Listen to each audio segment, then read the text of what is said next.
Hey everyone, Big Al here with a little around the house maintenance.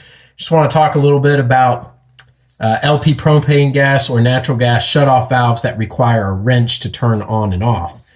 Now these things are pretty straightforward, but if you ever need to turn them off, and just for the note of this video, I have my main valve shut off at the propane tank. So obviously there is no gas coming in at this time, so I can create this video. And also, if you're uncomfortable working with gas or natural gas, you should call a qualified professional or contractor to help you out with this. So this is only for the folks who already know what they're doing, but want to know a little bit more about how to shut up this type of valve if they don't have one that they can turn off with their hand. So this is a pretty simple operation.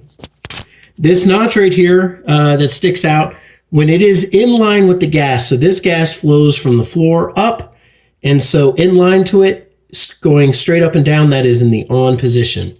To turn it off, the way these valves work, all you need to do, put your wrench on that, and then turn it only 1/4 clockwise. Just a little bit more, and there we go. That is in the off position.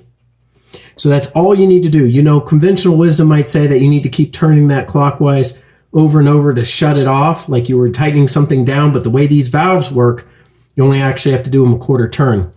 And I can actually show you right here, because I'm going to be installing this right above so that it's a little bit easier to turn on and off. But if you look at this valve, you'll notice that it's up and down in the up and down position right now. You can see straight through, and that's when the gas is on. If I'm to turn it into the off position, let's take a look at it again. I turned it, okay? And now there is a ball that goes into place and shuts off the gas. So this is quite a bit easier to use. Costs about $8 or $9 at Lowe's or Home Depot. And I'm going to actually install that right on top so that it's a lot easier, and I'll leave the other one in the on position. However, if that's all you have, then that's pretty much the way that you can turn it on and off with your wrench. Now, as always, like I mentioned, you're going to want to, once you've turned this back on and connected whatever you need to it, you're going to want to use a gas leak detection solution. You're going to want to put that on all parts and make sure that it's not bubbling, that you're having no issues. And if you do happen to have a gas leak, it's basically going to have a smell that's very unpleasant. It'd be like a backed up toilet. Maybe if somebody did a number 2, maybe somebody passed gas, maybe if somebody left the lid off the septic container or septic tank, overflowing toilet.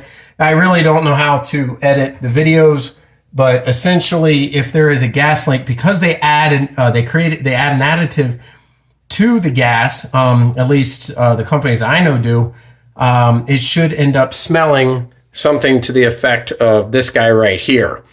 So it should have a little bit of a rotten egg smell. If you smell that, that's bad news. Turn it back off, check for leaks, use something appropriate like gas leak detection. And again, if you are unsure, make sure you call a qualified professional. This shouldn't be done lackluster, because there could be dangers involved if you don't do it correctly.